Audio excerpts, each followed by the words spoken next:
Hey guys, what is up and welcome to another episode of Did You Know featuring Jinx. Please don't forget to throw in a like if you enjoyed this episode and to check out the previous episodes of this series as well, but without any further ado, let us jump straight into her abilities.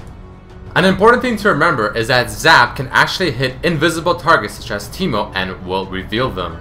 Another cool thing about this is that if you zap a target that's near a ward, that ward will also become visible for a short duration. If you have no mana and you try to attack with the rocket launcher, which of course uses mana to attack, the skill will auto switch you back to the minigun and it will go on cooldown while doing so. This is pretty neat because the game will automatically switch you to the minigun and continue your auto attacks, making sure that you have no downtime without auto attacking. Did you know that Jinx can stack items like Tear of the Goddess with just her auto attacks from the rocket launcher but not the minigun? If you look at the video right now, you can see it's at 25. After auto attacking once and you mouse over it one more time, you see it's now at 30. Remember that switching to the rocket launcher will only apply the attack speed buff from the minigun on the first auto attack only.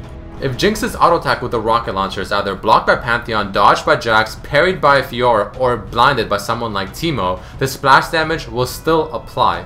Here's something that I found out that's pretty overpowered and should probably be nerfed by Riot. If you have Runaan's Hurricane on Jinx and you auto attack with the minigun while having 0 stacks of the attack speed buff, you will instantly get all 3 stacks off of one auto attack, assuming that the Hurricane will attack 2 additional targets on top of the primary one.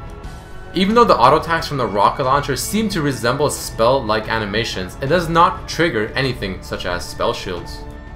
Here's something that's pretty interesting as well. Jinx has the lowest attack speed per level in the game, but taking into account the attack speed that she gets from her minigun, she actually becomes the fastest in the game without having to activate any skill or item. With the rocket launcher, Jinx is the 4th longest ranged auto attacker, next to Tristana being 3rd, Kog'Maw 2nd with his W, and of course Twitch being number 1 assuming his ultimate is on. Keep in mind that on-hit effects such as red buff will only apply to your main target with the rocket launcher, not everyone else in the splash radius.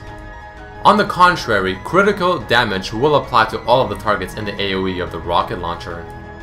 Jinx's passive gives her increased move speed after killing a champion or a tower, but here's how the numbers actually look like. So she goes from 325 base movement speed up to 677, assuming no boots are bots. Also, it starts at 175% increased movement speed, then 60%, and then 30% per second for the 3 seconds, and it's removed on the 4th second of the duration. Remember that you can use flame chompers to damage minions as well, you just have to wait for it to automatically detonate. If an enemy champion happens to spell shield one of the traps, they can still get snared by any of the other 2. Also, even though only one trap can technically snare one champion, you can still get hit by the damage from all 3 if you're still in the area of him. One important thing is that casting flame chompers will not interrupt Jinx's movement, making it amazing for chasing or running away. The rocket's percent HP damage will apply to each champion hit in the explosion based on their own missing HP rather than taking whatever damage the initial target took. If the rocket is spell shielded, the splash damage will still go through and hit all the targets around the target that spell shielded it. The rocket does more damage and goes faster as it travels, but the distance in which it applies is only the distance of Jinx's zap ability. This means that after about 1 second of travel time, it will be doing the highest amount of damage. Alright, enough about the abilities, let us jump into some really cool facts and lore about Jinx. Did you know that Jinx was designed by Riot, Tea Time, Gypsy Lord, and Ransom? Her inspiration came from the Joker, Gollum, and Helena Bonham Carter. This is further proved with a post by one of the designers on the League of Legends forums. Apparently Jinx was secretly referenced prior to her actual announcement by a post from a writer on the forums on the 29th of August. Jinx was also shown in 2 artworks prior to her reveal. The first one was in the pool party gray skin all the way in the very back, and the second one is within the pool party poster. She is the one that is holding the camera. An interesting thing is that in the pool party artwork, it shows Jinx's tattoos on her left arm, yet in the game and her official artworks, it is on her right arm. Apparently Jinx never stops laughing in her laughing animation unless you either force it to stop or an enemy champion or minion walks within your range.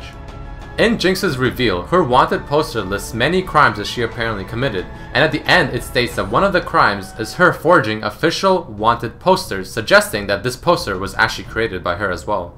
Jinx's dance references to Jake the dog from Adventure Time. Click on the screen now to see a comparison of the 2.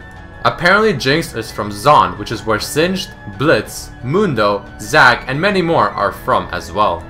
Jinx's quote, "Say hello to my friends of varying sizes," is of course a reference to one of the most famous quotes from the movie Scarface, "Say hello to my little friend." Jinx has many specific quotes with Caitlyn and Vi when taunting them and also when surviving Caitlyn's ulti. Let's take a listen. "Welcome to Snoresville, Hat Lady.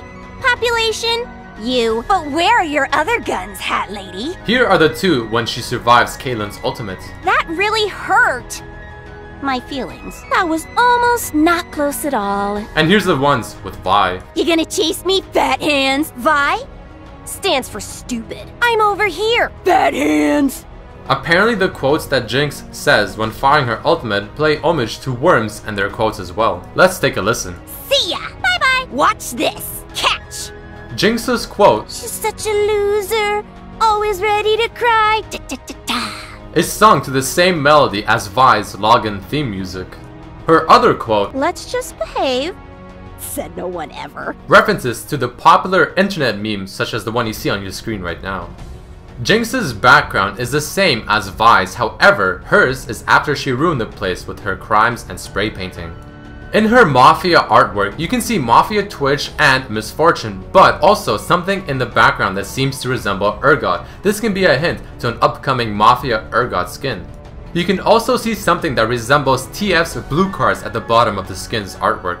Did you know that Jinx has an antagonist relationship with Vi? It is strongly implied that Vi and Jinx are sisters, yet there has not been any official word if this is true or not from Riot, but what we do know is that Jinx and Vi both do have sisters. Also, in the reveal of Jinx, Vi stated that she has never met or seen Jinx before. Alright guys, that unfortunately does mark the end of this episode of Did You Know featuring Jinx. Please don't forget to like the video if you enjoyed it and to share it with your friends and throw in a comment of who you want to see next. As you can see, this one has been suggested by a user in the previous episode of Earth. So once again, I hope you guys enjoyed this episode and I hope to see you next time. Peace!